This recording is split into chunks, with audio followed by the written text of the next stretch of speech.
ప్రభాస్ అంటేనే చిల్. ఎప్పుడూ నవ్వుతూ ఉంటాడు, ఏది పట్టనట్టు చేస్తుంటాడు. మనసుకు నచ్చిన వాళ్ళని పక్కనే పెట్టుకుంటాడు.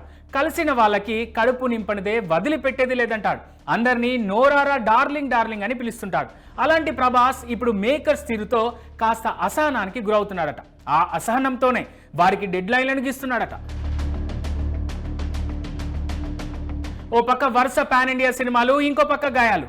వెరసి అనుకున్న టైంకు సినిమాలను కంప్లీట్ చేసేందుకు తెగ ట్రై చేస్తున్నారట డార్లింగ్ ప్రభాస్. తన ఫ్యాన్స్ను ఖుషీ చేసేందుకు రెస్ట్ లేకుండా షూటింగ్స్లో కష్టపడుతున్నాడట. కానీ తను ఎట్ ప్రెజెంట్ సినిమాలు చేస్తున్న మేకర్స్ మాత్రం అనుకున్న టైంకు షెడ్యూల్స్ కంప్లీట్ చేయకుండా పొడిగిస్తూ పోతున్నారట. దీంతో తన నెక్స్ట్ సినిమా షెడ్యూల్ దెబ్బతింటున్నాయట. దాంతోపాటే డేట్స్ ఇష్యూతో కాంబినేషన్ మిస్ అయ్యి సినిమాలు డిలే అయ్యే వరకు వెళ్తున్నాయట. దీంతో ఈ విషయంపై కాస్త సీరియస్గా ఫోకస్ పెట్టారట ప్రభాస్. డైరెక్టర్స్ పై ఈ క్రమంలోనే ఒత్తిడి కూడా తెస్తున్నారట. అనుకున్న టైంకు సినిమాను ఫినిష్ చేయాల్సిందే అంటున్నాడట. రీసెంట్గా ఫౌజీ డైరెక్టర్ హను రాఘవపూడికి ప్రభాస్ డెడ్ లైన్ పెట్టాడని ఇన్సైడ్ టాక్. అలాగే తను సందీప్ రెడ్డి వంగతో చేయబోయే స్పిరిట్ సినిమాని కూడా అనుకున్న టైంకే ఫినిష్ చేయాలని ఇప్పటికే మన రెబల్ స్టార్ కండిషన్ పెట్టినట్టు న్యూస్.